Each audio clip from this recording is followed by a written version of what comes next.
আসসালামু আলাইকুম। গত কয়েকদিন যাবৎ নেটে একটা খুব বেশি সাধারণ বিষয় খুব বেশি ভাইরাল হইছে। সেটা হচ্ছে রাজশাহী বাগমারা থানার একটা আ স্বামী-স্ত্রীর মধ্যেকার অ দ্বন্দ্ব নিয়ে স্ত্রীটা মারা গেছে। ফাঁস নিয়ে হয়তোবা তাদের ৮ বছরের সংসার জীবন।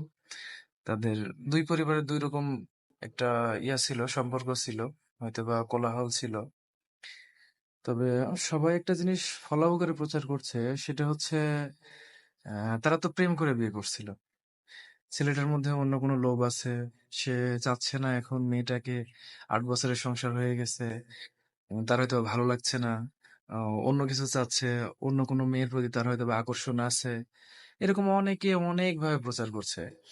তবে আমার যেটা মনে হচ্ছে আ এজ এ মুসলিম হিসেবে অ্যাম ১ম কথা হচ্ছে যে আপনারা কি কেউ কি চিন্তা করে দেখছেন যে তাদের মধ্যে বিয়ের পূর্বে যে সম্পর্কটা ছিল সেটা কি বৈধ না অবৈধ? এটা কি হালাল না হারাম?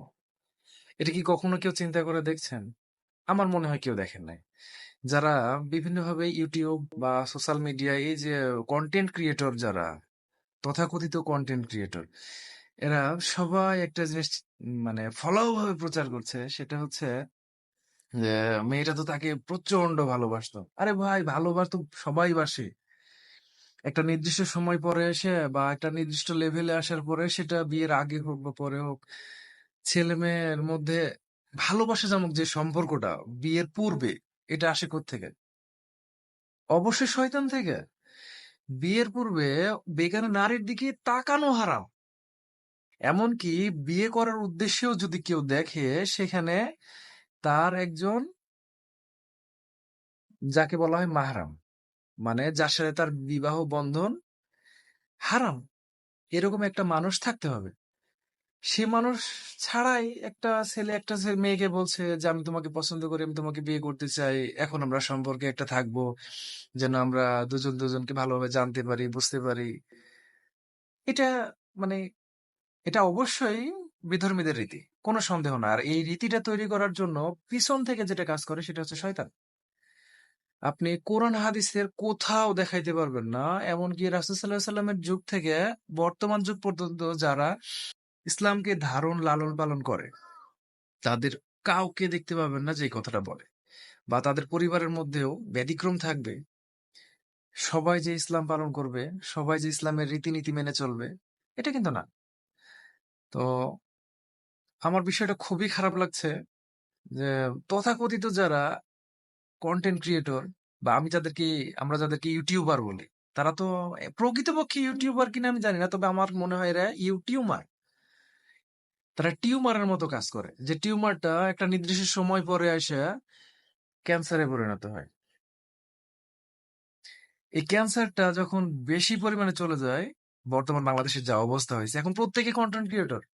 আর ইউটিউব, বিভিন্ন সোশ্যাল মিডিয়া, বিভিন্ন সোশ্যাল প্ল্যাটফর্ম গুলো যে পরিমাণ মানুষকে উদ্বুদ্ধ করছে ডলারের প্রতি, যে আপনি কন্টেন্ট ক্রিয়েটর হয়ে যান, আপনি যে কোনো ভিডিও পাবলিশ করেন। আর কিছু মানুষ আছে, এদের কোনো কাজ নাই। ওরা করে কি, বিভিন্ন ভিডিও আসে, হয়তো বা একটু দেখলে দেখলো, অথবা স্ক্রিপ্ট করে চলে যাচ্ছে। কিন্তু এই যে স্ক্রিপ্ট করে যাওয়ার আগে যে 2 থেকে 5 সেকেন্ডের যে একটা সময়ের ব্যবধান, এটাতেই কি করছে, একটা অ্যাড আসছে, বা মনিটাইজেশনের জন্য যা করে হয় ওগুলো করছে। সে কিছু সেন্ট পাচ্ছে, ডলার তো পুরোপুরি আসে না, সেন্ট পাচ্ছে। এই সেন্টের বিনিময়ে যা মনে চায়, সেটা ইসলাম বিরোধী হোক, ইসলামের পক্ষে হোক, সে মুসলিম হোক বা অমুসলিম হোক, এভাবে যা মনে চাচ্ছে নিজের মতো গল্প সাজাচ্ছে, রঙ্গরসাত্মক ভাব দিচ্ছে, আর এভাবে আগায় নিচ্ছে। তো আমার মনে হয় এসব ব্যাপারগুলো প্রমোট না করে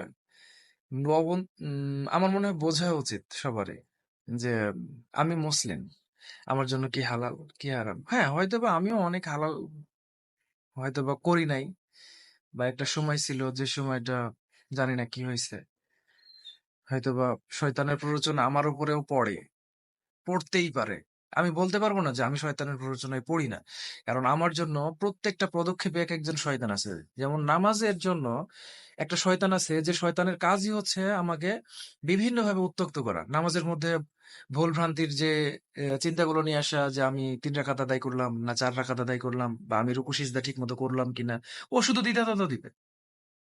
ওর কাজই হচ্ছে এটা। কিন্তু এখানেও একটা সলিউশন আছে, সমাধান আছে। যেটা সহিহ হাদিসে আছে। আপনাকে জানতে হবে। আর আরেকটা কথা সেটা হচ্ছে যে বিষয়টা মূল বিষয় সেটা হচ্ছে যত হারাম সম্পর্ক আছে পৃথিবীতে প্রেম ভালোবাসা করে বিয়ে করে এই যে দেখেন তাহসান মিথিলার কথা যদিও তাদেরকে বলার মতো মানে ওরকম মানুষ আমি মনে করি না যে তাদেরকে উদাহরণ হিসেবে নিয়ে আসতে হবে কিন্তু উদাহরণটা এই জন্য নিয়ে আসতে হবে যে বর্তমান বাংলাদেশে বেশ কয়েক বছর আগে যখন তাদের বিচ্ছেদ না হয়েছিল সে সময় তাদেরকে বলা হতো বাংলাদেশের সবচেয়ে সুখী কাপল যারা প্রেম করা ছাত্র জীবন থেকে প্রেম করছে বিবাহিত জীবনে আসছে একটা বাচ্চা হয়েছে খুব সুখে আছে এবং মিডিয়ায় কাজ করে দুজনে রূপালী জগৎটা আসলে রূপালী এই যে আমার গ্লাসটা দেখতে পাচ্ছেন গ্লাসের মধ্যে কিন্তু এক এক সময় এক এক কালার দেখা যাচ্ছে কখনো নীল কখনো হয়তো বা হালকা বেগুনি কখনো বা সাদা মানে বিভিন্ন অ্যাঙ্গেল থেকে বিভিন্ন দেখা যাচ্ছে বাস্তব জগৎ রূপালীটা এরকম রূপালী মানে রূপালী ওখানে আম, বাস্তবতার সাথে কিছুই মিল পাবেন না।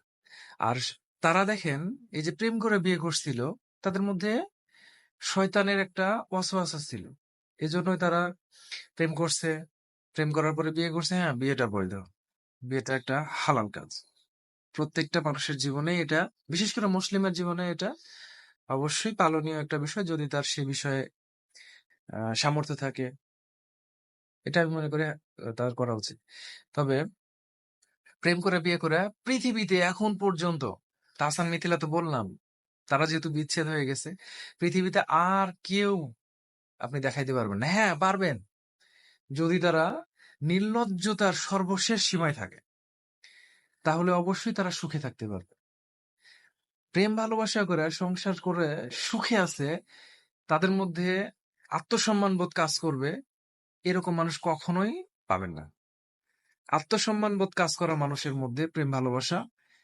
আর বাস্তব সংসার করা কখনোই এক হবে না মিলিয়ে দেখবেন পৃথিবীতে অনেক পাবেন আপনার আশেপাশেই পাবেন যারা প্রেম করে বিয়ে করছে কিন্তু হয়তোবা ২ বছর ৫ বছর সময়ের ব্যবধানে অটোমেটিক সে ভালোবাসাটা হারায় যায় কারণ শয়তান ওখান থেকে চলে যায় আর ধীরে ধীরে সম্পর্কটা নষ্ট হয়ে যায় দোষ কার হয় ম্যাক্সিমাম পুরুষের যাই হোক বোঝার চেষ্টা করবেন সালাম আলাইকুম